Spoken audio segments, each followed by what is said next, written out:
अब चलो ध्यान दो। देखो हमने कल स्टार्ट किया चैप्टर, नाम है इसका क्या, द एज ऑफ इंडस्ट्रियलाइजेशन। ठीक है, the age of industrialisation. Copies निकाल के रखो, कुछ छोटे छोटे पॉइंट्स लिखोगे आप, मैं बिल्कुल शॉर्ट में लिखवाऊंगा। ठीक है, द एज ऑफ इंडस्ट्रियलाइजेशन। इधर फिर बाकी जो लिखना है ना आपको वो इधर देकर है। चैप्टर का नाम है द एज ऑफ इंडस्ट्रियलाइजेशन। तो मैंने आपको बोला था कल, मैंने ये पढ़ाया था थोड़ा सा कि कैसे ये स्टार्ट हुआ इंडस्ट्रियलाइजेशन, कैसे क्या स्टार्ट हुआ। पहला टॉपिक था इसका क्या, बिफोर द इंडस्ट्रियल रेवोल्यूशन। ये था पहला topic, before the industrial revolution. देखो इंडस्ट्रियल रेवोल्यूशन आने से पहले, यानी मशीन गुड्स बनने से पहले, उससे पहले कुछ चीजें बनती थी। वो कैसे बनती थी, वो मशीन गुड्स नहीं हुआ करती थी, वो हैंडमेड हुआ करती थी। उस पीरियड को हम क्या बोलते हैं, उस पीरियड को हम क्या बोलते हैं, प्रोटो इंडस्ट्रियलाइजेशन। ठीक है, प्रोटो इंडस्ट्रियलाइजेशन। ठीक है, प्रोटो इंडस्ट्रियलाइजेशन वो पीरियड माना जाता है जब इंटरनेशनल मार्केट के अंदर चीजें आती थी, लेकिन वो चीजें मशीन गुड्स नहीं होती थी, यानी मशीन्स के जरिए से उनको नहीं बनाया जाता था। ठीक है, बल्कि होता कैसे था काम, वो मैं समझाऊंगा, ध्यान दो। होता इस तरीके से था कि जो बड़े बड़े मर्चेंट्स होते थे, जो बड़े बड़े ट्रेडर्स होते थे, वो क्या करते थे, वो अपना जो भी रॉ मटेरियल होता था, उस रॉ मटेरियल को यानी कुछ लोगों को देते थे। गांव के अंदर जाते थे, उस गांव के अंदर कोई फैमिली हुआ करती थी। ठीक है, और पूरी फैमिली ही इस काम में जुट जाती थी, या कोई गांव, पूरा ही गांव, वहां पर कोई खास टाइप का काम किया जाता था। यानी जैसे वो क्या करेंगे, जैसे मैंने बोला था स्पिनिंग का काम, लूम्स बनाने का काम, पूरा गांव ही उस काम में जुट जाता था, या एक घर के अंदर पूरी फैमिली ही उस काम को करती थी। इसी तरीके से डिफरेंट जगहों पर डिफरेंट चीजें, किसी जगह स्पिनिंग का काम होता था, किसी जगह डाइंग का काम होता था, किसी जगह इसी तरीके से क्लीनिंग का, किसी जगह कटिंग का। तो डिफरेंट जगहों पर डिफरेंट काम होते थे। और करता कौन था ये, कोई जो आम मजदूर होते थे, या जो कोई गरीब जो लोग होते थे, या कोई पीजेंट होता था। अब वो पीजेंट क्यों ये करते थे, वो समझते थे मुझे घर बैठ के ही काम मिल रहा है, एक तो मैं अपनी वो फार्मिंग भी करूंगा और साथ में मुझे ये भी करने को मिल जाएगा, यानी थोड़ा सा पैसा भी कमा लूंगा। आया समझ, इसलिए वो इस चीज को करते थे। लेकिन फिर मैंने बोला आगे, जब ये बिफोर द इंडस्ट्रियल रेवोल्यूशन हमने ये पढ़ा, इसमें प्रोटो इंडस्ट्रियलाइजेशन का जिक्र आया। उसके बाद आता है the coming up of the factory.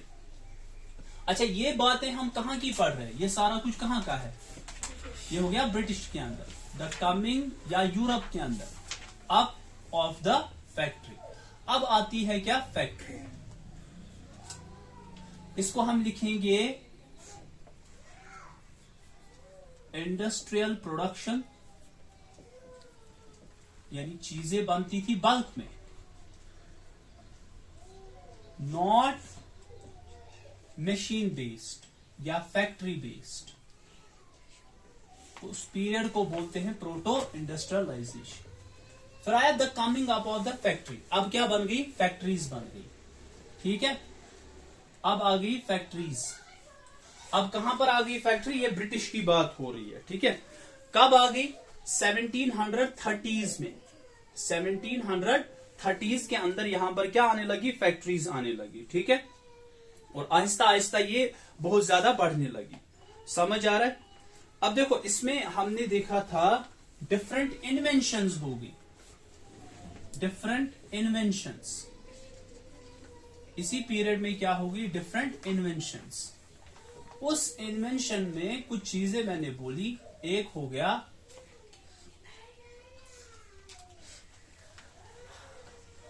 एक था कॉटन मिल। जो काम पहले डिफरेंट जगहों पर होता था, वो काम अब सिर्फ एक जगह पर होने लगा, एक ही फैक्ट्री के अंदर, कॉटन मिल्स। फिर स्पिनिंग जेनी, स्पिनिंग जेनी, ये किसने किया था? Richard Arkwright.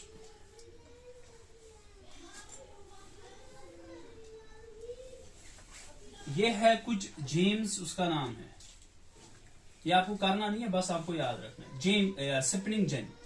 तीसरा था स्टीम इंजन। स्टीम इंजन बनाया था ये किसने? Thomas new common. फिर इम्प्रूव, इसका डिजाइन इम्प्रूव किया था, क्या नाम बोला था? हाँ याद छो?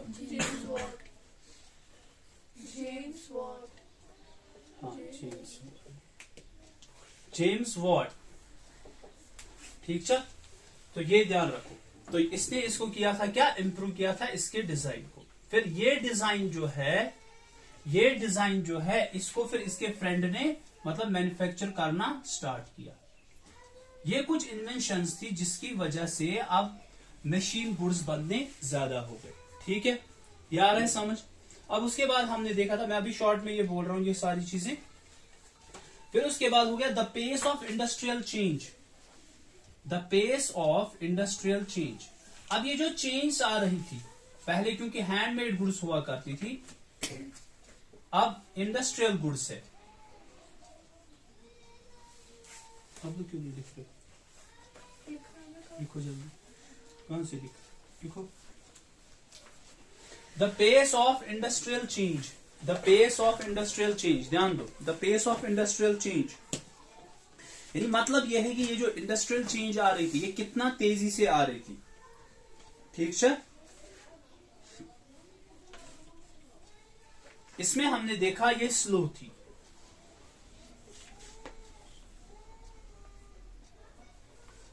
इसका मैंने बोला रीजन, इसके हमने देखे कुछ रीजंस देखे।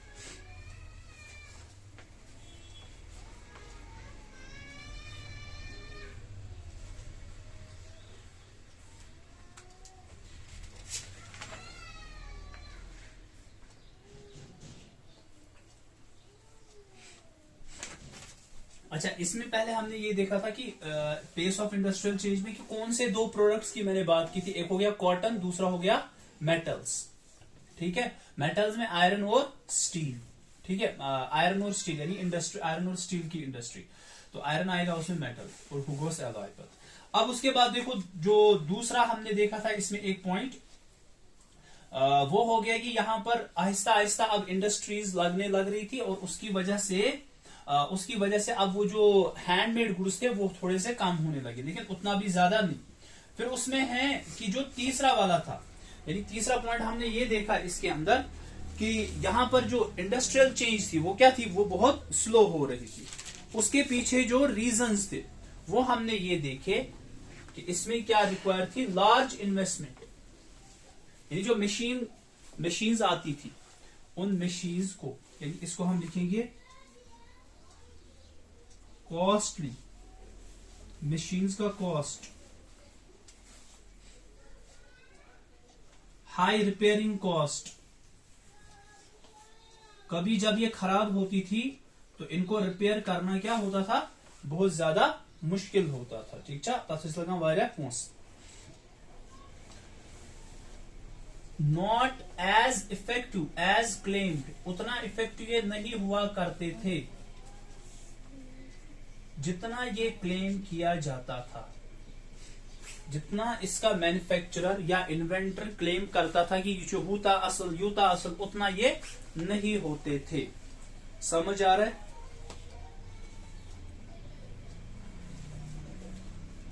इसके बाद ही फिर वो स्टीम इंजन को इसने ये किया, इंप्रूव किया। और फिर इसका ये दोस्त एक था जिसका मैंने बोला था बोल्टन। ठीक है, उसका नाम था बोल्टन, यानी मैथ्यू बोल्टन, जिसने इसको फिर मैन्युफैक्चर, इस मॉडल को मैन्युफैक्चर करना स्टार्ट किया। ये आया यहां तक, ये हो गया, ये ऊपर वाला।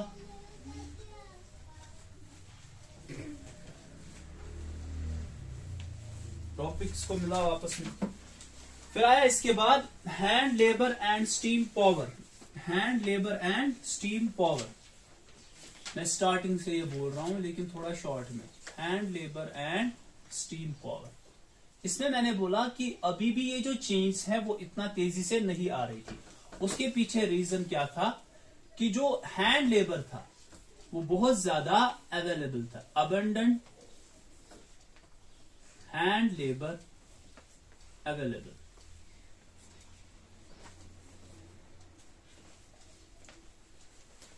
या आप लिखो इजीली अवेलेबल।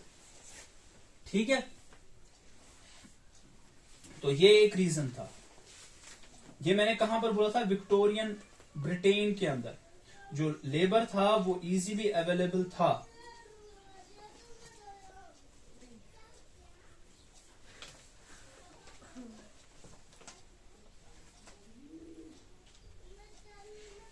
एक और मैंने रीजन बोला था हैंड लेबर क्यों प्रेफर किया जा रहा था, उसका एक और रीजन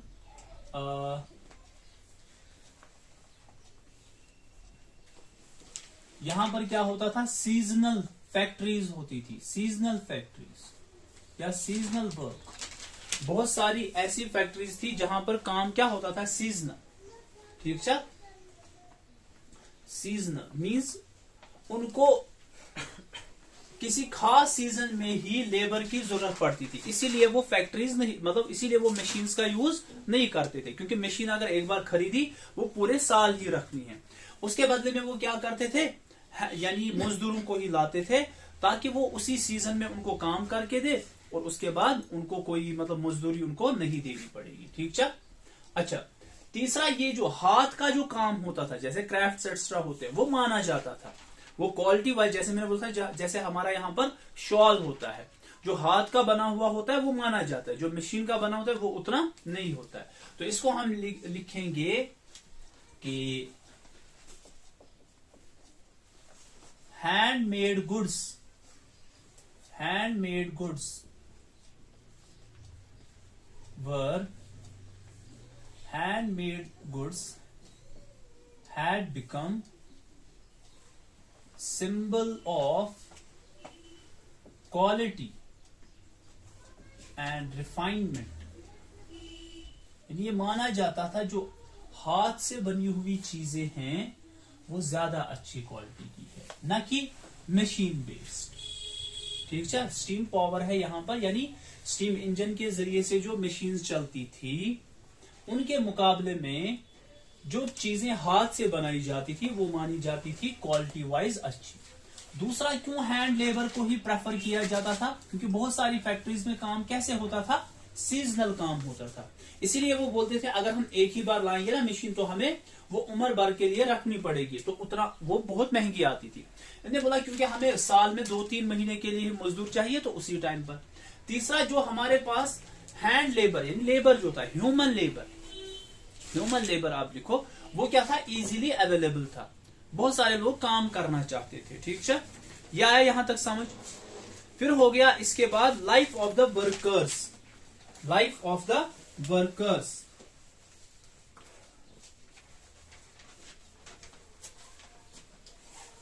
इधर लिखते हैं लाइफ ऑफ द वर्कर्स। आज नहीं ये खत्म होगा, ये कल खत्म होगा।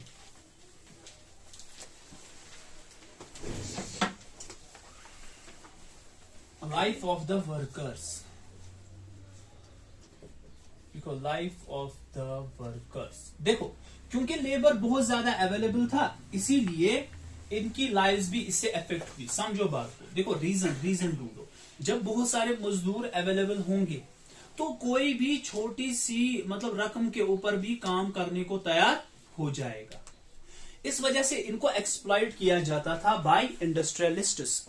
वो इंडस्ट्रियलिस्ट्स इनको कम पैसे देते थे और इनका ज्यादा ख्याल नहीं रखते थे। क्यों? रीजन ये है, अगर मानो कोई शोर लगाएगा भी उसको बोला जाएगा गज दफा बादल का। समझ आ रही है बात? तो लेकिन जब आपको मजदूर मिलेंगे नहीं तो आप जार बार करोगे ना मजदूर को। समझ आ रही है बात? लेकिन क्योंकि यहां पर अवेलेबल बहुत ज्यादा था, लेबर अवेलेबल अच्छा खासा था, तो इस वजह से क्या हुआ, इनकी लाइफ जो है वो इफेक्ट हुई। समझ आ रहा है? तो यही है ये लाइफ ऑफ द वर्कर्स। अब यहां पर हम क्या लिखेंगे, इसको लिखो पहला पॉइंट इस तरीके से,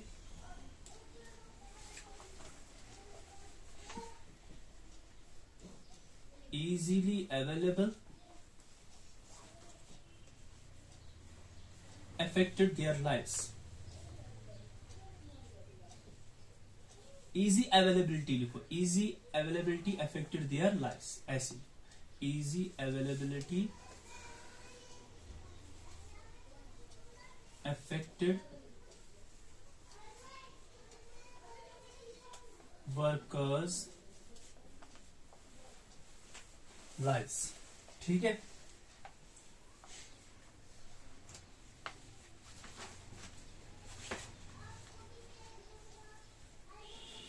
इनको होता था लॉन्ग वर्किंग आवर्स, इनको काम बहुत देर तक करना पड़ता था। ठीक है, और इसमें लिखेंगे लेस वेज। एक और पॉइंट आएगा, देखो क्योंकि ये इजीली अवेलेबल थे तो इनकी लाइव्स को भी इसका असर पड़ता था। वर्किंग आवर्स क्या होते थे, बहुत लंबे लंबे, फिर वेजेस क्या मिलती थी इनको, कम मिलती थी। तीसरा, जब क्योंकि बहुत सारी फैक्ट्रीज क्या थी, सीजन, जब सीजन खत्म होता था तो ये इनको क्या हो जाती थी, उनको फिर अनएम्प्लॉयमेंट होती थी। समझ आ रहा है? तो हम इसको क्या लिखेंगे, after seasonal work was over, तो ये क्या हो जाते थे, अनएम्प्लॉयड। ठीक है, अनएम्प्लॉयमेंट। फिर हमने ये पॉइंट एक देखा था कि इनका यहां पर इन्होंने क्या किया, कुछ टाइम के बाद इन्होंने वेजेस इंक्रीज किए, वेजेस तो इंक्रीज किए, लेकिन साथ साथ में क्या हो गया, इंक्रीज इन वेजेस, बट साथ में क्या हुआ, इंक्रीज इन प्राइसेस, यानी चीजों की जो प्राइस है वो भी बढ़ गई थी। तो इनका ये वेजेस का इंक्रीज होना, इससे इनको ज्यादा फायदा नहीं मिला। ठीक है,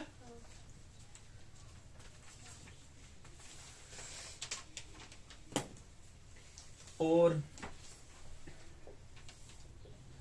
इसमें लिखना एक और, fair of invention of spinning jenny, यानी वो जो स्पिनिंग जेनी था ना, जब वो इन्वेंट हुआ उसकी वजह से इनको ये डर रहा कि अब हमें क्या हो जाएगी, अनएम्प्लॉयमेंट, क्या होगी, अनएम्प्लॉयमेंट। तो बहुत सारी औरतों ने क्या किया, फिर इन मशीन्स के ऊपर, इन स्पिनिंग जेनी के ऊपर क्या किया, हमला कर दिया।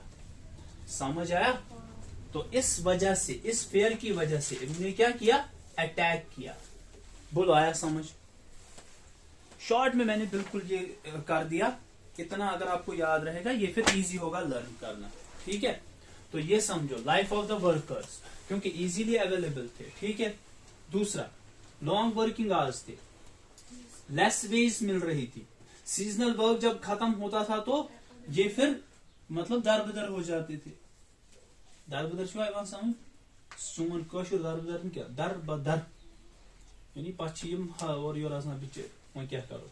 फिर हो गया, उसके बाद वेजेस इनको इंक्रीज की गई, लेकिन यहां से दूसरे साइड से प्राइसेस यानी इन्फ्लेशन भी हो रही थी, जिस वजह से इनको ज्यादा फायदा नहीं मिला।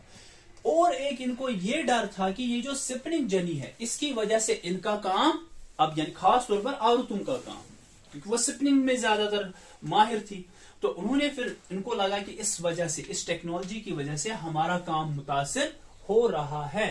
तो उन्होंने क्या किया, फिर इस स्पिनिंग जेनी के ऊपर हमला कर दिया। ठीक है, बोलो ये क्लियर है यहां तक? अब आगे चलते हैं हम और इसको समझने की कोशिश करते हैं। क्या पढ़ रहे हैं हम, द एज ऑफ इंडस्ट्रियलाइजेशन। यहां तक कहां की कहानी थी, ये थी ब्रिटिश की। क्या थी, ब्रिटिश की। समझो टॉपिक कैसे चल रहा है। हमने पढ़ा कि ब्रिटिश के अंदर कैसे इंडस्ट्रियल रेवोल्यूशन आया, ब्रिटिश के अंदर कैसे इंडस्ट्रियल रेवोल्यूशन आया। लेकिन ब्रिटेन की डिफरेंट कॉलोनीज थी, ब्रिटेन की डिफरेंट कॉलोनीज थी, उन कॉलोनीज में एक इंडिया भी था, इंडिया के ऊपर भी उनका कब्जा था। अब इन्होंने क्या किया इन्होंने ये इंडस्ट्रियलाइजेशन आहिस्ता आहिस्ता लाना स्टार्ट किया, किधर? इंडिया में भी। अब जो हम सारी कहानी पढ़ेंगे ना, वो ब्रिटेन, अभी तक ये कहां का था? ब्रिटेन का। अब हम पढ़ेंगे इंडिया के अंदर इस इंडस्ट्रियल रेवोल्यूशन का क्या असर पड़ा। लेकिन देखो, उससे पहले आपको थोड़ा सा समझना पड़ेगा। आपको याद होना चाहिए जो हमने 8th में पढ़ा है। 8th में क्या पढ़ा है? हमने देखा कि अंग्रेज आए बाहर से और उन्होंने यहां पर ट्रेड के बहाने से यहां पर फिर अपना एक तरीके से राज जमा लिया। समझ आ रही है बात? पहले वो क्या कर रहे थे? पहले वो अपने मुल्क से लाते थे गोल्ड, सिल्वर। समझ आ रही है बात? Gold, silver. उस गोल्ड और सिल्वर से यहां पर इंडिया में, क्योंकि इंडिया माना जाता था उस जमाने में इकोनॉमी के लिहाज से, जब मुगल्स थे, तो उस टाइम पर क्या हुआ, वो आते थे वहां से गोल्ड लाते थे, सिल्वर लाते थे और यहां से चीजें ले जाते थे। कौन? यानी ये अंग्रेज, ब्रिटिशर्स। क्या चीजें ले जाते थे? Silk, cotton. समझ आ रहा है? कॉटन लेते थे, सिल्क लेते थे, किसके बदले में? गोल्ड और सिल्वर के बदले में। तो इंडियंस को भी फायदा। लेकिन आहिस्ता आहिस्ता उन्होंने यहां पर कब्जा करना स्टार्ट किया। फिर वो एक तरीके से इंडियन से जुर्माना, टैक्स वसूल करते थे। उस टैक्स से ही खरीदते थे कौन सी चीजें? ये कॉटन, या ये जो स्पाइसेस होते थे, ये जो सिल्क होता था। समझ आ रहा है? ये पहले इंडिया को बहुत ज्यादा फायदा था। लेकिन ऐसा ऐसा जब इन्होंने कब्जा किया, इन्होंने इनको गुलाम बनाया। गुलाम बनाने के बाद क्या किया?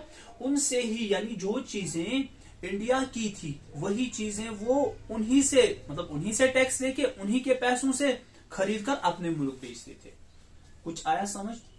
ये आ रहा है समझ? पहले ये कहानी थोड़ा सा, अगर आपको ये चीजें बैकग्राउंड नहीं पता होगा तो कुछ समझ नहीं आएगा। दूसरा सुनो, पहले इंडिया होता था कॉटन का, सिल्क का, कॉटन का खास तौर पर, इवन आज भी कॉटन का इंडिया माना जाता था लार्जेस्ट एक टाइप से एक्सपोर्टर, यानी बहुत बड़ा एक एक्सपोर्टर था। एक्सपोर्टर जो है समझ, जो यहां से माल भेजेगा बाहर। लेकिन फिर पता है क्या हुआ? फिर इसका उल्टा हुआ। अंग्रेजों ने, देखो हम क्यों बोलते हैं कि इंडिया को आजादी चाहिए थी, किससे? अंग्रेजों से। उसका रीजन, ये मेन एक रीजन था, यानी इन्होंने इंडिया को क्या किया? लूटना स्टार्ट किया। लूटना किस हिसाब से? इंडिया कुछ चीजें यहां से एक्सपोर्ट करता था, वही चीजों के अंदर इंडिया को फिर क्या करना पड़ा? इंपोर्ट करना पड़ा। इंडियंस फिर वही चीजें क्या कर रहे थे? इंपोर्ट कर रहे थे। किन से? उन्हीं अंग्रेजों से। अच्छा, उन अंग्रेजों ने वो चीजें कहां से लाई? इंडिया से ही ली। यानी हमारा माल हम ही को बेच रहे। समझ आ रहा है? तो ध्यान दो। अब देखो आगे, अब है यहां पर इंडस्ट्रियलाइजेशन इन कॉलोनीज। कॉलोनीज में जो हम पढ़ेंगे वो है इंडिया की कहानी, इंडस्ट्रियलाइजेशन इन कॉलोनीज। ध्यान से देखना, आराम से देखो। अब इसमें हम डिफरेंट टॉपिक्स पढ़ेंगे। इसके अंदर हम पढ़ेंगे दो मेन टॉपिक्स। एक हो गया the age of Indian textiles. क्या पढ़ेंगे? The age of Indian textiles. India का जो कपड़ा था, टेक्सटाइल्स इंडस्ट्री थी, उसका जमाना, वो जो था। ठीक है? देखो, ये मशीन गुड्स आने से पहले, ध्यान देना, ये मशीन गुड्स आने से पहले सिल्क और कॉटन के जो गुड्स थे, सिल्क और कॉटन की जो चीजें थी, इंटरनेशनल मार्केट के अंदर जो तशु पढ़े थोड़ा सा ये समझ, market, international market, export, import, थोड़ा बिजनेस के रिलेटेड चीजें हैं। ठीक है? कल मैंने थोड़ा थोड़ा समझाने की कोशिश की थी, ध्यान दो आप। मैं क्या बोल रहा हूं, इंडिया क्या कर रहा था?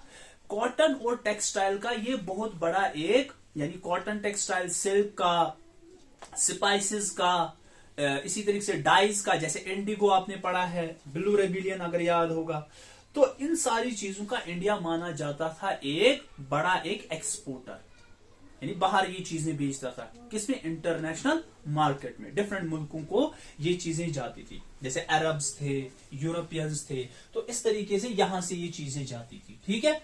तो ये कब की बात है? ये है इंडस्ट्री से पहले की बात, इंडस्ट्रियल रेवोल्यूशन से, यानी मशीन गुड्स से पहले की बात। आ रहा है समझ?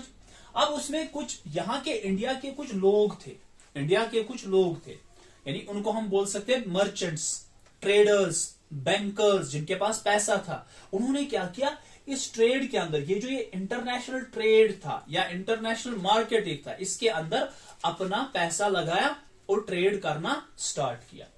समझ आ रहा है?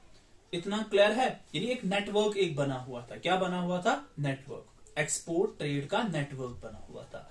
मतलब इंडियंस उसमें शामिल थे, इंडियंस ये चीजें बेचते थे। किनको? बाहर वाले लोगों को। समझ आ रहा है? बाहर वाले लोग कौन थे? अरब्स थे, अफ्रीकन हो सकते हैं, अफ्रीकन ऐसे नहीं उतना, यूरोपियंस हम बोलेंगे, अरब्स एंड यूरोपियंस। ठीक है, इस तरीके से एक ट्रेड चल रहा था। इंडियन मर्चेंट्स इस ट्रेड में शामिल थे, बहुत सारे इंडियन ट्रेडर्स। ठीक है, फिर क्या हुआ? 1750s के अंदर ये नेटवर्क क्या होने लगा?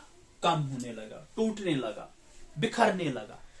कुछ आ रहा है समझ? यानी कुछ ट्रेडर्स थे जो ट्रेड कर रहे थे, इंडिया की चीजें एक्सपोर्ट कर रहे थे। लेकिन 1750s के अंदर क्या हुआ? ये नेटवर्क अब आहिस्ता आहिस्ता टूटने लगा। रीजन जरा सोचो, मैं आपको इशारा देता हूं। 1707 में शायद कि वन में या 7 में, मुझे याद नहीं पूरा, औरंगजेब की डेथ होती है और ये लास्ट पावरफुल बादशाह था इंडिया का, इसकी डेथ होती है। फिर उसी जमाने में अंग्रेज ऑलरेडी उन्होंने कुछ इससे मतलब कंसेशंस एक्स्ट्रा वसूल किए थे यहाँ के बादशाहों से, कंसेशंस, ताकि ट्रेड कर सके। देखो मैं आपको पहले समझाता हूं, जब भी किसी के साथ आपको ट्रेड करना होगा ना, वो मुल्क क्या लगाता है, नहीं अगर दो मुल्कों के बीच में, वो मुल्क क्या लगाता है? कुछ रेस्ट्रिक्शंस लगाता है, कुछ टैक्सेस लगाता है। लेकिन जो बाहर से यहां पर पैसा लगाएगा उसको कंसेशंस मिलनी, उसके हिसाब से कंसेशंस मिलनी चाहिए या टैक्सेस लगने चाहिए? वो कंसेशंस चाहेगा ना, डिस्काउंट्स चाहेगा। वही डिस्काउंट्स इन्होंने लिए थे किन से? यहाँ के बादशाहों से। ठीक है, तो उसी जमाने में इंडिया का जो सबसे लास्ट पावरफुल बादशाह था वो था औरंगजेब, मुगल्स में से। ठीक है, उसकी डेथ हो गई। अब इंडियंस यानी यहां पर जो राज है वो थोड़ा सा कमजोर हो गया। अब इस पॉइंट को दिमाग में रखना। देखो 1750s में, अभी मैंने क्या डेट बोली, 1701 या 1707, ऐसा ही है कुछ। अब 1750s के अंदर ये नेटवर्क कमजोर होने लगा, क्योंकि अब कौन आए थे इधर? अंग्रेज आए थे। यानी आपको याद होगा क्या पढ़ा था? ईस्ट इंडिया कंपनी वो आई थी। ईस्ट इंडिया कंपनी क्या करने आई थी? ये ट्रेड करने आई थी। किन चीजों में ट्रेड करने आई थी? सिल्क में, कॉटन में, स्पाइसेस में। ठीक है, ये याद रखना है। ठीक है, अब यूरोपियन कंपनीज, अब देखो the European companies came into power. उस जमाने में क्या हुआ था? असल में यूरोपियन कंपनीज यहां पावर में आ चुके थे। पावर में मींस उन्होंने बंगाल के अंदर अपना कब्जा आहिस्ता आहिस्ता जमा लिया था। ठीक है, वहां पर एक बैटल हुई थी, अगर याद होगा, battle of Plassey. Battle of Plassey में जब सिराजुद्दौला को शिकस्त हुई रॉबर्ट क्लाइव के हाथों, फिर आहिस्ता आहिस्ता उन्होंने फिर यहां पर दीवानी राइट्स हासिल किए। याद है जब मैंने बोला था नबोब सो अपने आप को बुलाते थे। ठीक है, नवाब थे, मैं सुना क्या नबोब। ठीक है, इनको अंग्रेजों को आता नहीं था ये, उसको वर्ड को ना थोड़ा सा तोड़ मरोड़ के। अब देखो यूरोपियन कंपनीज ने क्या किया? वैरायटी ऑफ कंसेशंस, इनको बादशाहों से क्या मिले थे? यानी इनके मतलब होता कैसे, कंसेशन कैसे मिलेगा? इन्होंने कुछ दोस्तियां लगाई थी, तो फिर गए थे इनके दरबारों में, हमें कुछ कंसेशंस चाहिए ताकि हम ट्रेड कर सके। तो यहाँ के बादशाहों ने इनको कंसेशंस दिए थे। फिर इन्होंने दूसरा क्या किया था? ओल्ड पोर्ट्स को, यानी यहाँ पर जो समंदरी पोर्ट्स होते हैं ना, सी पोर्ट्स, क्योंकि जो भी ट्रेड होता है वो किसके थ्रू होता है? समंदर के थ्रू, मेनली उधर ही से होता है। इन्होंने ओल्ड पोर्ट से अपनी जो बेसिस है उनको न्यू पोर्ट्स की ओर क्या किया था? शिफ्ट किया। आया समझ? अब ये ओल्ड पोर्ट्स पे नहीं काम कर रहे थे, अब ये कहां पर कर रहे थे? न्यू पोर्ट्स, नए पोर्ट्स कुछ बनाए हुए थे। हाँ, सी पोर्ट्स की बात करो जहां पर ट्रेड हो रहा था। ठीक है, ये हो गया एक और चीज। इस वजह से इन्होंने क्या किया? ट्रेड के ऊपर कंट्रोल हासिल किया। आया समझ के नहीं? इस ट्रेड के ऊपर कंट्रोल आहिस्ता आहिस्ता हासिल कर लिया। अब बहुत सारे जो old trading houses, old ports भी और ट्रेडिंग हाउसेस, यानी ट्रेडिंग हाउसेस मतलब हो गया जो बड़े बड़े मतलब मर्चेंट्स थे, बड़ी बड़ी यहां पर इंडिया की जो फैक्ट्रीज थी, जो बड़े बड़े कारखाने थे या जो मर्चेंट्स थे, जो ट्रेडर्स थे, वो आहिस्ता आहिस्ता क्या होने लगे? कोलैप्स होने लगे, खत्म होने लगे। क्यों? क्योंकि अब यहां पर एक तरीके से इनडायरेक्टली ईस्ट इंडिया कंपनी राज कर रही थी। ये अपने लोगों को बेनिफिट दे रही थी और इंडियंस को एलिमिनेट करने की कोशिश कर रही थी। आया समझ? मैं फिर से समझाऊं, स्टार्टिंग से देखो, अंग्रेज आए थे ट्रेड करने, उनको लाना पड़ता था अपने मुल्क से क्या, गोल्ड एंड सिल्वर। लेकिन उन्होंने क्या किया, उन्होंने कुछ दिमाग लगाया, इन्होंने लोगों को लालचे दी, उन्होंने लोगों को अपने साथ मिलाया डिफरेंट तरीकों से। फिर कुछ लोगों को लालच देकर अपने साथ मिलाया और दूसरों को मतलब एक तरीके से हराने की कोशिश की। फिर उसकी वजह से इन्होंने क्या किया, इन्होंने आहिस्ता आहिस्ता यहाँ पर कब्जा करना स्टार्ट किया। जब कब्जा करना स्टार्ट किया, अब ये इंडियन से ही टैक्स लेते थे, उसी टैक्स से वो चीजें खरीदते थे और अपने मुल्क बेचते थे। यानी ये सबसे बड़े चोर थे। समझ आ रहा है? तो इस तरीके से यहां पर ये सारा कुछ चल रहा था। अब देखो, ये सारा कुछ, many old trading houses collapse and those who wanted to survive. अब इनमें से जो अब चाहता था ना कि मैं, कुछ ने तो अब ये काम ही छोड़ दिया, ये जो सारा कुछ इंटरनेशनल मार्केट में चल रहा था ना, ये काम चल रहा था, ट्रेडिंग चल, ये कुछ ने छोड़ दिया। लेकिन कुछ ने बोला नहीं, हम अभी भी करेंगे। लेकिन जिनको अब सरवाइव करना था, उनको फिर किनके अंडर रहकर ये काम करना पड़ा, जो यूरोपियन ट्रेडिंग कंपनीज थी। आया समझ? उनके साथ मिलके। आया समझ कि नहीं? इतना क्लियर है? ये आया समझ? अब देखो, उसके बाद आता है इसमें व्हाट हैपेंड टू वीवर्स। अब आप बोलोगे सर वो क्या हुआ, व्हाट हैपेंड टू वीवर्स? देखो, ये क्या है, जो लोग वीविंग का काम करते थे, वीविंग समझ, कपड़े जो होते हैं उसको क्या करते हैं, वीविंग करते हैं। अब जो वीविंग करने वाले, उनको बोलते हैं वीवर्स। क्या बोलते हैं? वीवर्स। देखो, जब यहां पर मैं लिखूंगा इसको, व्हाट हैपेंड टू वीवर्स, ठीक है। ईस्ट इंडिया कंपनी ने जब यहां पर अपना एक तरीके से पावर जमा लिया, ठीक है, यानी पॉलिटिकली, यानी यहां पर जो हुकूमत है उसको संभालना स्टार्ट किया, इन्होंने क्या किया, इन्होंने आहिस्ता आहिस्ता जो यहाँ के एग्जिस्टिंग, ऑलरेडी जो इंडियंस एग्जिस्टिंग ट्रेडर्स,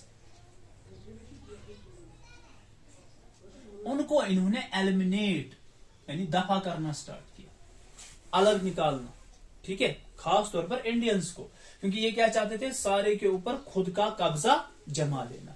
इधर कुछ होते थे, देखो, एक तो ये ट्रेडर्स थे, और क्या होते थे, ब्रोकर्स। क्या होते थे? ब्रोकर्स को वहां समझ, मुझे यानी जो दो लोगों को आपस में कोई ट्रेडिंग, जो आपके पास मतलब आपको ट्रेड करना है, उसके लिए आपको दो लोगों को आपस में मिलाना होगा। तो जो मिलाने वाला होता था, जो ये डील करवाने वाला होता था, उसको क्या बोलते हैं, ब्रोकर। तो पहले कौन ये ब्रोकर हो, देखो, ट्रेडर्स कौन होते थे, इंडियंस और कोई फॉरेन जिसके साथ ट्रेड करेंगे। आया समझ? ब्रोकर कौन होता था, ये ब्रोकर इंडिया में कौन होगा, इंडियन ही, जो डील करवाएगा। आया समझ?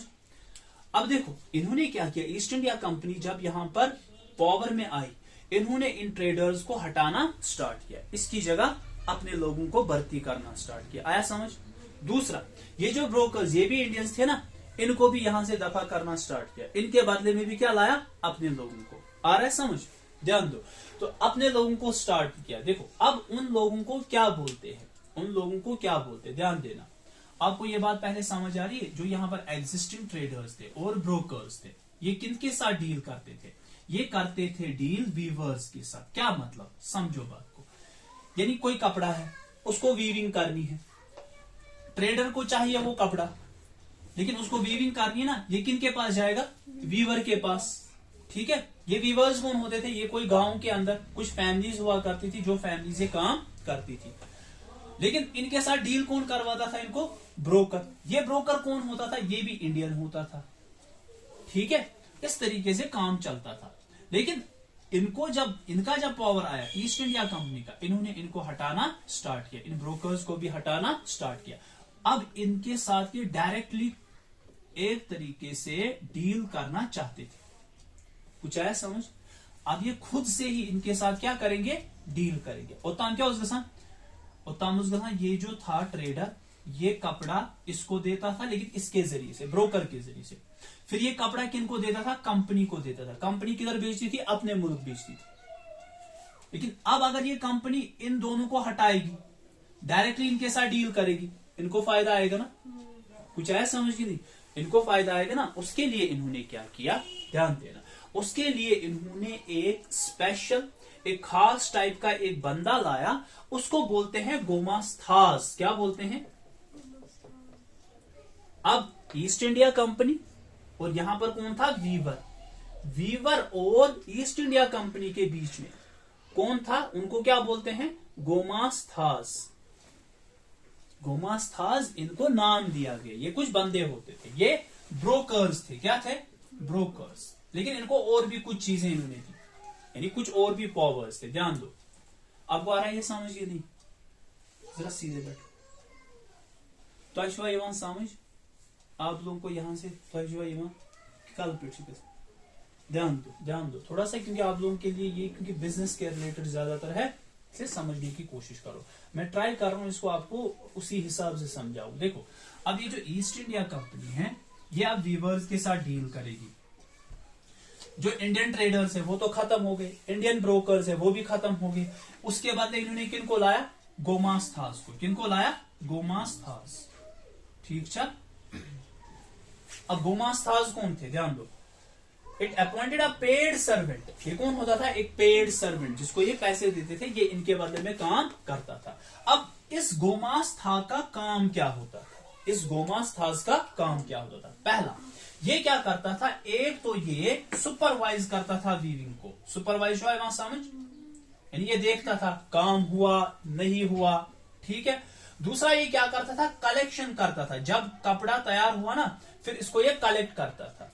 ठीक है। और तीसरा, ये क्या करता था? क्वालिटी चेक करता था। कुछ आया समझ? देखो, ईस्ट इंडिया कंपनी को कपड़ा चाहिए, लेकिन वो कौन बनाएगा? वीवर। वीवर के साथ इसको कौन मिलाएगा? गोमास्ता। गोमास्ता को पैसे कौन देगा? East India company. लेकिन गोमास्ता करेगा क्या? एक तो ये देखेगा ये काम सही से हो रहा है या नहीं हो रहा है। दूसरा, फिर कलेक्ट करेगा इनसे, वीवर से इनको। तीसरा, क्वालिटी चेक करेगा, अच्छी क्वालिटी का है या नहीं है। लेकिन ध्यान देना, ये जो गोमास्ता था ना, ये अब लोकल नहीं होता था। ये लोकल बंदा नहीं होता था, यानी ये इंडियंस का नहीं होता था। ये कोई फॉरेन बंदा ही होता था, कोई दूसरा ही बंदा होता था, या इनके गांव का नहीं होता था।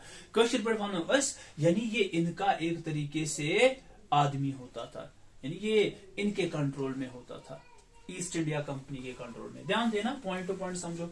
Loans were provided for purchasing raw. अब देखो इन्होंने क्या किया, इनके पास पैसे वैसे तो होते नहीं थे, तो ये क्या करते थे? ये इनके जरिए से इनको लोन्स देते थे। तो यूसा कापुर वापुर, यानी लोन प्रोवाइड करते थे, लोन से ये कपड़े लेते थे, फिर उसको वीविंग का काम करते थे। पत उसमें पिवानी कर्ज वालुन नक। ठीक है, कर्जा उतारना पड़ता था, ये सारा कुछ होता था। अब हुआ क्या? देखो, the produced cloth was to be handed over to gomasthas, वो मैंने आपको समझाया। लेकिन बहुत सारी जगहों पर जब ये लोन ये देते थे ना, ये लोन ये फिर चुका ही नहीं पाते थे। लोन को क्या चढ़ता है? इंटरेस्ट। ये उस इंटरेस्ट को चुका ही नहीं पाते थे। उस वजह से और भी डिफरेंट रीजंस की वजह से अब इन गोमास्तास और वीवर्स के बीच में लड़ाई हो गई। बहुत सारे इलाकों में क्या हो गया? लड़ाई हो गई। लड़ाई क्यों हुई उसका रीजन देखो। In many village there were reports of clash between gomasthas and weavers. क्यों? The new gomasthas were outsiders. पहला रीजन, ये क्या थे? आउटसाइडर्स। ये इनके इलाके के नहीं थे, इनको कोई लिंक नहीं होता था, यानी एक social link, no social link. Social link हुआ था ना समझ, यानी ये इनके सोसाइटी के लोग नहीं थे, तो इनका आपस में उठना बैठना उतना ज्यादा नहीं होता था। With no long term social link with the village, the price weavers received from the company was miserably low, यानी लो प्राइस इनको मिलती थी, paid by company, East India Company. देखो, जो इन वीवर्स को पैसा मिलता था ना, वो बहुत कम मिलता था। इनकी जो मजदूरी होती थी वो बहुत कम होता था। इस वजह से इनके बीच में क्या होगी? अब लड़ाइयां होगी। और इसी तरीके से इन वीवर्स को आगे जाकर अब बहुत सारों ने क्या किया, जब उनको लगा ना यार यहां से कोई फायदा ही नहीं आ रहा है, उन्होंने ये काम ही छोड़ दिया, ये वीविंग का काम ही छोड़ दिया। और आधु ने क्या किया? आधु ने इसको कंटिन्यू किया, लेकिन उनको और बहुत सारी प्रॉब्लम्स फेस करनी पड़ी। उन प्रॉब्लम्स के बारे में हम अब आगे देखेंगे।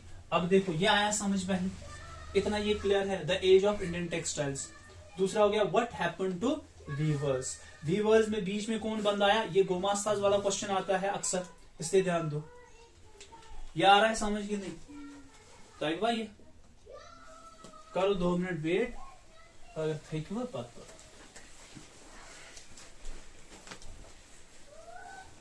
ये आज सुधा नत कछु तुम दुहे पानी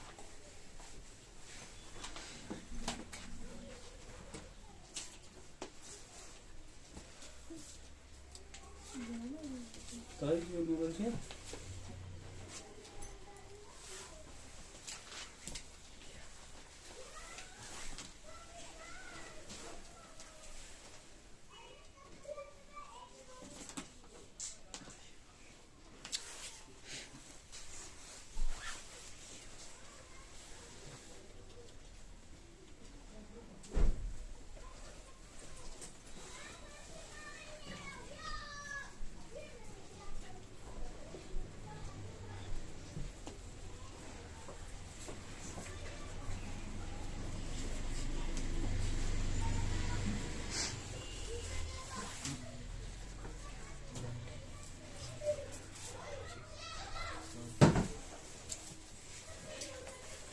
हो गया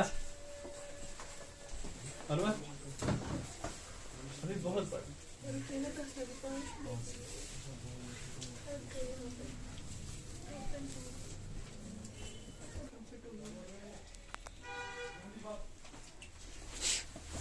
ये ध्यान ना रखो, थोड़ा सा ध्यान देखो।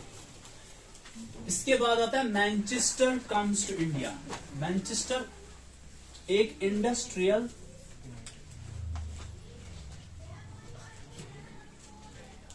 ध्यान दो,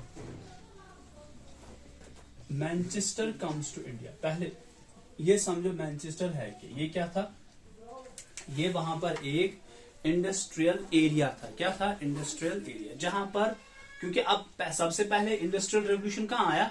इंग्लैंड के अंदर यानी ब्रिटेन के अंदर। वहां पर ही एक एरिया एक है मैनचेस्टर, सिटी एक है, आज भी है, ठीक है। तो यहां पर लेकिन ये एक इंडस्ट्रियल एरिया था जहां पर चीजें बनती थी। अब इसका मतलब क्या है इधर मैनचेस्टर कम्स टू इंडिया? ये नहीं मतलब है कि वो एरिया इधर आया, मतलब क्या है? वहां पर जो गुड्स बनती थी यानी जो भी फैक्ट्री के अंदर चीजें वहां पर बनते थे, वो चीजें अब कहां पर आने लगी? वहां की बनी हुई चीजें इंडिया के अंदर अब आने लगी। आया समझ? इतना ये क्लियर है? यानी जो मैं आपको पहले भी बोल चुका हूं कि कॉटन कहां से जा रहा था, वो असल में इंडिया का था।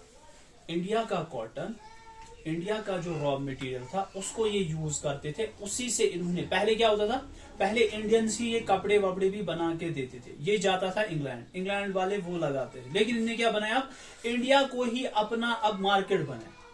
समझो बात को, पहले इंग्लैंड ब्रिटेन था इंडिया के लिए मार्केट। मार्केट क्यों समझ, जिनको हम बेचेंगे, ठीक है। लेकिन अब क्या बन गया, अब इंडिया ही बन गया। क्या मार्केट? किसका? इंग्लैंड का। यानी इन्हीं की चीजों से इन्हीं को मतलब इन्हीं की चीजें अब क्या कर रहे हैं, बेच रहे हैं, ठीक है। मैं सब मुझे खतरी विषयता अंग्रेज। अब देखो ध्यान दो इधर, मैनचेस्टर कम्स टू इंडिया। देखो जो ये कॉटन इंडस्ट्रीज इंग्लैंड के अंदर क्या होगी, डेवलप होगी। ध्यान देना, जब कॉटन इंडस्ट्रीज क्या हो गई इंग्लैंड के अंदर, कॉटन इंडस्ट्रीज इंग्लैंड के अंदर क्या हो गई, डेवलप। समझ आ रहा है? तो यहां के जो अब इंडस्ट्रियलिस्ट्स थे, क्या थे? इंडस्ट्रियलिस्ट्स। इन्होंने अपनी गवर्नमेंट को प्रेशराइज करना स्टार्ट किया। बोलो आया समझ? किस चीज पर प्रेशराइज करना स्टार्ट किया? ध्यान देना, इन्होंने अपनी गवर्नमेंट को बोला कि आप चीजों के ऊपर क्या लगाओ, इंपोर्ट ड्यूटीज। समझो बात को, फिर से बोलता हूं। देखो जब यहां पर इंडस्ट्रियल डेवलपमेंट हो गई ना, कहां पर, इंग्लैंड के अंदर, यहां के जो इंडस्ट्रियलिस्ट्स थे यानी बड़े बड़े बिजनेसमैन, इन्होंने अपनी गवर्नमेंट को प्रेशराइज करना स्टार्ट किया। यानी इनको बोला कि आप क्या करो, आप चीजों के ऊपर यानी जो चीजें हम मानो इंडिया से लेते हैं उन चीजों के ऊपर क्या लगाओ, इंपोर्ट ड्यूटीज। उससे क्या होगा, वो चीजें यानी देखो जब कोई कंट्री, मैं किसी कंट्री को कोई माल बेचता हूं, वो कंट्री क्या लगाएगी, उसके ऊपर इंपोर्ट ड्यूटी लगाएगी, तो उस माल की कीमत क्या होगी, बढ़ेगी। लेकिन अगर मुझे वैसी ही चीज अवेलेबल होगी दूसरे साइड से कम कीमत पर, मैं क्या करूंगा, उसी चीज को खरीदूंगा। कुछ आया समझ? इंडियंस, ध्यान दो, इंडियंस जो चीजें बेच रहे थे ना, इंडियंस जो यहां से चीजें दे रहे थे, वो उनको ठीक ठाक कीमत में पहले मिल रही थी, और यहां पर इनकी अपनी चीजें जो है वो भी इनको मिल रही थी। लेकिन लोग किसको प्रेफर कर रहे थे? इंडियन चीजों को। ऐसे समझो, इंडिया का जो बना हुआ माल होगा उसको प्रेफर कर रहे थे। उसका रीजन क्या था? उसकी क्वालिटी अच्छी थी, ठीक है, और वो ठीक कीमत पर मिलता था। लेकिन अब अगर कंट्री लगाएगी उसके ऊपर टैक्स, अब मानो कोई चीज थी पहले 100 रुपीज की, लेकिन वहां की कंट्री ने इस पर लगाया 20 रुपीज का टैक्स, अब ये क्या हो जाएगी? 120 की। आया समझ? अब इंडियन चीजों की कीमत, इन्होंने इनको यही बोला कि आप क्या उन पर लगा, इंपोर्ट ड्यूटीज, टैक्सेस लगा, ताकि उनकी कीमत बढ़ सके, और लोग इनका माल नहीं खरीदेंगे, लोग क्या खरीदेंगे? हमारा माल, यानी अपना। ठीक है, इंग्लैंड वाले बोल रहे थे, इंग्लैंड के लोग, इंग्लैंड के इंडस्ट्रियलिस्ट्स ने उनको वहां पर प्रेशराइज किया। ध्यान दो, as cotton industries developed in England, industrial groups pressurise the government to impose import duties on cotton textiles, ध्यान देना, so that Manchester goods could sell in Britain without competition, ताकि जो मैनचेस्टर के अंदर जो चीजें बन रही, इंग्लैंड के अंदर जो चीजें बन रही है, वो अपनी चीजों को ब्रिटेन के अंदर बेच सके कंपटीशन के बगैर। अगर कंपटीशन होगा, लोग देखेंगे कौन सा अच्छा वाला है तो उसी को खरीदेंगे, लेकिन जब उसकी कीमत बहुत ज्यादा होगी तो अक्सर लोग कौन सा खरीदेंगे? जो सस्ता वाला होगा। आया समझ? ये नहीं, ये क्लियर है इतना? ध्यान दो, दूसरा इन्होंने क्या किया, ध्यान दो, दूसरा इन इंडस्ट्रियलिस्ट्स ने, इन लोगों ने क्या किया, इन्होंने यहां से east India company, East India company कहां पर थी, और यहां ये जो ये प्रेशराइज कर रहे हैं, किस गवर्नमेंट को कर रहे हैं? ये कर रहे हैं अपनी गवर्नमेंट को, ब्रिटेन के अंदर। आया समझ? लेकिन दूसरे साइड से east India company, East India company कहां पर थी? इंडिया में। इस ईस्ट इंडिया कंपनी को भी इन्होंने परसुएड किया, यानी इनको भी मनाया, इनको भी बोला, इनको भी समझाया कि आप क्या करो, आप हमारी चीजें, यानी ब्रिटिशर्स की चीजें, जो ब्रिटिशर्स मैनचेस्टर के अंदर जो बन रही है, ब्रिटिश मैन्युफैक्चरिंग जो थी, उन चीजों को क्या करो, इंडिया के मार्केट के अंदर बेचना स्टार्ट करो। कुछ आ रहा है समझ? ये क्लियर है? इंडिया के मार्केट के अंदर उन चीजों को बेचना स्टार्ट करो जो हम वहां पर बना रहे हैं। तो इस तरीके से कॉटन वीवर्स जो इंडिया के थे, उनको और कुछ प्रॉब्लम्स फेस करनी पड़ी। अभी मैंने बोला ना क्या प्रॉब्लम्स इनको थी, ठीक है, इनको क्या क्या प्रॉब्लम्स आने लगी, लेकिन अब कुछ और प्रॉब्लम्स भी बढ़ गई। क्या प्रॉब्लम्स थी? पहला ये कि एक्सपोर्ट मार्केट जो है वो क्या हो गया? कोलैप्स हो गया। क्यों एक्सपोर्ट मार्केट क्यों कोलैप्स होगा? क्योंकि वहां पर अंग्रेजों ने क्या किया, उन्होंने कीमत बढ़ा दी चीजों की। अब वहां पर लोग खरीदने को उतना ज्यादा तैयार नहीं थे, जिस वजह से यहां पर यहाँ के जो वीवर्स थे उनका मार्केट क्या होने लगा? क्रैश होने लगा, कम होने लगा। ठीक है, ध्यान देना। वजह क्या थी उसकी? क्योंकि मैनचेस्टर की जो चीजें थी वो वहां पर बहुत ज्यादा बढ़ने लगी उनकी। अब लोग वहां से ही चीजें मंगवा रहे थे। कहां से? यानी ब्रिटेन से मैनचेस्टर गुड्स को इधर इंपोर्ट कर रहे थे। दूसरा, availability of low cost goods was being produced by machines, क्योंकि अब मशीन गुड्स थे। अब मशीन गुड्स जो थे वो लो कॉस्ट पर बन रही थी। अब खुद सोचो, आप जो चीज आप हाथ से बनाओगे उसको बहुत टाइम लगता है। जब टाइम बहुत ज्यादा लगेगा, अच्छी क्वालिटी का होगा, लेकिन वो कीमत भी उसकी ज्यादा होगी। लेकिन जो मशीन बेस्ड गुड्स थे, एक दिन में वो 1000 निकालते थे, तो उस वजह से क्या हो गया? प्रोडक्शन उनकी बढ़ गई और उसका कॉस्ट घट गया। समझ आ रहा है? ये मार्केट का उसूल होता है। जब प्रोडक्शन बढ़ती है ना बहुत ज्यादा, तो उसका जो कॉस्ट है वो क्या होता है? कम। समझ आ रहा है?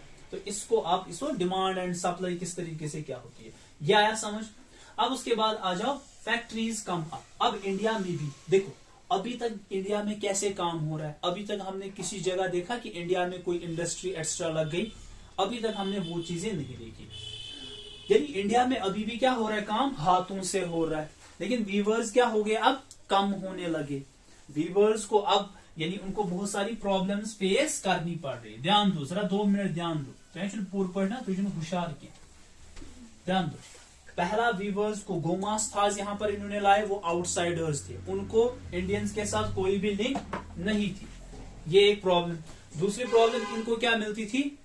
लो मजदूरी इनको मिलती थी। जो भी ये वीविंग करते थे ना, उसके बदले में इनको बिल्कुल कम पैसा मिलता था। ठीक है, फिर क्या हुआ? फिर जब मैनचेस्टर की चीजें आ गई, किधर? इंडिया में। मैनचेस्टर वहां पर इंडस्ट्रियल एरिया था, वहां पर मशीन मेड गुड्स बन रही थी। जब उसकी बहुत ज्यादा वहां पर एक तरीके से डेवलपमेंट हो गई, तो वहां के लोगों ने अपनी गवर्नमेंट को प्रेशराइज किया, इंडिया की चीजों पर या बाकी कॉलोनी से जो चीजें आ रही है उनके ऊपर क्या लगाओ? Taxes, import duties. उसकी वजह से यहाँ की चीजों की कीमत क्या हो गई? बढ़ गई। अब एक्सपोर्ट ज्यादा इंडिया से नहीं हो पा रहा था, क्योंकि वहां पर मैनचेस्टर की चीजें ज्यादा अवेलेबल थी, और वो चीजें जो थी लो कॉस्ट पे अवेलेबल हुआ कर। जिसका बोझा चवानी वजह से गोस वो एक बार 3 लट परेशान। इधर ध्यान रखो। आज कुछ बस या कुछ जुली या ये तो सच या ये कौन देता देखो खुश गोस वो एक बार चुच को पर ये चीज है एहसास पान छी एहसास। देखो अब इंडिया में भी क्या आने लगी? फैक्ट्रीज। ठीक है, इंडिया के अंदर भी अब यानी ये अब जो काम पहले हाथों से होता था, अब वो फैक्ट्रीज मशीन्स के जरिए से होगा। अब इसमें सीधे ही पॉइंट्स आप ध्यान में रखो। कुछ पॉइंट्स हम ऐसे लिख सकते हैं, बिल्कुल सिंपल में बनाएंगे। 1854 में सबसे पहले एक कॉटन मिल कहां पर? बॉम्बे के अंदर। 1854 में एक कॉटन मिल एस्टैब्लिश की गई, कहां पर? बॉम्बे के अंदर। आया समझ? बॉम्बे के अंदर कॉटन मिल 1854 में। ठीक है, इसको यहां पर सेटअप किया गया, और उसके बाद इसने 2 साल बाद यानी 1856 के अंदर यहां पर प्रोडक्शन करना स्टार्ट किया। यानी अब मशीन के जरिए से ये सारा कुछ काम इंडिया में भी होने लगा। आ रहा है समझ? ये क्लियर है? अभी तक इंडिया में मशीन गुड्स नहीं थे। अब उसके बाद 1862 में 4 और मिल्स बनती है। कब? 1862 में ध्यान देना, ये हम किधर की बात करें? बॉम्बे की बात करें, क्योंकि वहां पर एक इंडस्ट्रियल एरिया बन गया था। ठीक है, bye 1862 4 more mills were set up and around the same time jute mills came up in Bengal. देखो इसी टाइम पर बंगाल के अंदर भी क्या बन गई? कुछ जूट मिल्स। यहां पर ये कौन सी थी? Cotton mill. कितनी कॉटन मिल्स और बन गई? 4। पहले 54 में 1, फिर 62 में और 4। ये बॉम्बे की बात है। फिर बंगाल के अंदर जूट मिल 1 बन गई। ठीक है, अच्छा उसके बाद देखो 1855 के अंदर the first jute mill was set up in 1855। ये है यहां बंगाल के अंदर 1855 में। ठीक है, and another one after 7 years in 1862। एक और हो गया 1862 के अंदर। ठीक है, फिर ये बोल रहा है 1860s में। 1860s मतलब हो गया 60 से लेकर 70 तक। ठीक है, इन 10 साल में नॉर्थ इंडिया में एक मिल स्टार्ट हो गई, जिसका नाम है एल्गिन मिल। क्या? एल्गिन मिल। कहां पर? कानपुर के अंदर। समझ आ रहा है? कानपुर के अंदर। और उसके 1 साल बाद यानी इस मिल के 1 साल बाद एक कॉटन मिल बनती है। कहां पर? अहमदाबाद में। समझ आ रहा है? तो कौन कौन सा इलाका आ गया? एक हो गया बॉम्बे, फिर हो गया बंगाल, फिर हो गया कानपुर, फिर हो गया अहमदाबाद। फिर 1874 में the first spinning and weaving mill of Madras began production. 1874 के अंदर मद्रास के अंदर एक वीविंग और स्पिनिंग मिल वहां पर कायम की जाती है। आया ये समझ? ये हो गया फैक्ट्रीज का मतलब। अब इंडिया के अंदर भी डिफरेंट फैक्ट्रीज। इतना ये क्लियर है? बस 5 मिनट लगे। अब नहीं और हम पढ़ेंगे बस। चुप 2 मिनट बस। ये वाला 1 में पढ़ाऊंगा, ये ऐसे रखूंगा। ठीक है, ये ऐसे ध्यान दो। अब है द अर्ली एंटरप्रेन्योर्स, यानी स्टार्टिंग में जो इंडिया के अंदर डिफरेंट एंटरप्रेन्योर्स आ गए। वो कहां से थे, क्या थे, ध्यान दीजिए, ध्यान तो ज्यादा ही थक वो थोकुस ना। देखो इधर द अर्ली एंटरप्रेन्योर्स, ध्यान दो इधर, ध्यान दो इधर। देखो यहां पर एक ट्रेड चल रहा था डिफरेंट मुल्कों के दरमियान। जैसे अगर हम देखेंगे, India began exporting opium to China. Opium का ट्रेड हो रहा था। क्या हो रहा था? जब अंग्रेज इधर आए ना, ओपियम छो वहां समझ ये 40 वर्ष ना आसान, ठीक है। तो इंडिया से अब एक्सपोर्ट हो रहा था क्या? ओपियम। किसको? चाइना को। लेकिन ये कब हुआ? जब अंग्रेज इधर आए। तिम लग तालनस कम या अंग्रेज ने। देखो यहां पर आपको नहीं पता होगा इंडिया में कैसे कब्जा किया, वो आपने पढ़ा है। ऐसे ही अमेरिका के ऊपर कैसे किया, डिफरेंट ऑर्गेनिजम्स को यूज किया, यानी वायरस को यूज किया। किसको? वायरस को। आ रहा है समझ? इसी तरीके से यम चार्सस को समझ आ रहा है। तो डिफरेंट मुल्कों के अंदर इन्होंने डिफरेंट तरीके से अपना एक तरीके से मतलब अपना कब्जा जमाना स्टार्ट किया। देखो यहां पर इन्होंने क्या किया, एक ट्रेड चल रहा था। कौन सा ट्रेड? ओपियम का ट्रेड, ठीक है। ये चाइना को एक्सपोर्ट करते थे इंडिया से। इसी तरीके से उन्होंने क्या किया, टी जो है वो चाइना से इंग्लैंड को जा रही थी। देखो यहां से ओपियम, वहां से क्या ले रहे थे? टी। आ रहा है समझ? तो इस तरीके से ये इंग्लैंड को जाता था, ठीक है। अब इस ट्रेड के अंदर इंडियंस में, हम इंडियंस की बात देखो टॉपिक को पढ़ा करो, द अर्ली एंटरप्रेन्योर्स। जो इंडिया के अंदर जो पहले स्टार्टिंग में एंटरप्रेन्योर्स थे, बिजनेसमैन थे, उनमें कौन कौन क्या था? बड़े बड़े बिजनेसमैन। जो बंगाल के अंदर पहला एक द्वारकानाथ टैगोर, क्या नाम था? द्वारकानाथ टैगोर। ये एक ऐसा बंदा था जिसने इस चाइना के ट्रेड के अंदर यानी पार्टिसिपेट किया और इसने बहुत ज्यादा पैसा इसके अंदर बनाया। समझ आ रहा है? जो इंडिया से यहां से चीजें जा रही थी उसमें ये एक एंटरप्रेन्योर एक बिजनेसमैन था। फिर बॉम्बे के अंदर कुछ पारसीज थे, जैसे एक है डेनशा पैटेट, जो भी है ये।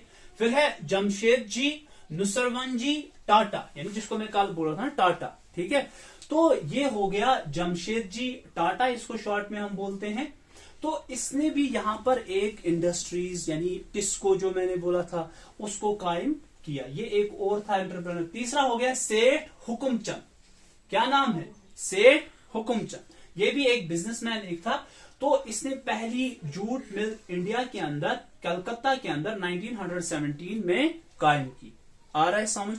तो इस तरीके से ये कुछ लोग थे जिन्होंने स्टार्टिंग में क्या किया, इस ट्रेड के अंदर यानी पैसा बनाना स्टार्ट किया। लेकिन हुआ क्या, ध्यान दो, जब ये अंग्रेज इधर आए, क्योंकि अब ये इनका कब्जा था इंडिया के ऊपर, इन अंग्रेजों का कब्जा था इधर, ठीक है। तो इंडियंस को अब एक तरीके से बैन लगाएगी, ठीक है, बार किया गया। किससे? यानी वो खुद से कोई भी चीज मैन्युफैक्चर नहीं कर सकते। देखो मैं आपको समझाता हूं, ये बात जरा थोड़ा सा समझो। एक होता है कोई चीज, मेरे पास किसी चीज का रॉ मटेरियल है। क्या है? रॉ मटेरियल आता है ना समझ? तो कच्चा माल है, तो मेरे पास उसका रॉ मटेरियल है, मैं उसको क्या बनाऊंगा? फिनिश्ड प्रोडक्ट में कन्वर्ट कर सकता हूं। क्या कर सकता हूं? Finished product. जैसे मोबाइल फोन है, मोबाइल फोन की जो भी चीजें हैं अगर वो इधर ही मिल रही है तो मैं उसको बना सकता हूं ना, मोबाइल में कन्वर्ट कर सकता हूं। अब अगर मैं खुद ही ये सारा कुछ प्रोसेस कर रहा हूं, फिर उसको बेच भी रहा हूं, तो मुझे ज्यादा फायदा है कि नहीं? ऐसे मुझे ज्यादा फायदा है। लेकिन इन्होंने क्या किया, अंग्रेजों ने इंडियंस को मैन्युफैक्चरिंग से रोक दिया। इनको बोला कि तुम लोग चीजें नहीं बना सकते, तुम लोग सिर्फ क्या कर सकते हो, सिर्फ हमें रॉ मटेरियल प्रोवाइड करोगे, ताकि मैन्युफैक्चरिंग का जो पैसा वैसा वो सारा कुछ वो हम इसमें क्या करेंगे, हम खुद को रखेंगे। ठीक है। तो manufacture goods and had to export mostly raw materials. इनको रोका गया मैन्युफैक्चरिंग से, और सिर्फ ये क्या कर सकते थे, रॉ मटेरियल्स को एक्सपोर्ट कर सकते थे। ठीक है, या फूड ग्रेन्स को। उसमें क्या क्या आता था, raw cotton, opium, wheat and Indigo. ये सारी चीजें किनको जरूरत होती थी, ब्रिटिशर्स को। ये क्या करते थे, इसी का ट्रेड करते थे। फिर यानी इनको फिर फिनिश्ड गुड्स में कन्वर्ट करते थे, फिर इसका ट्रेड करते थे। समझ आया?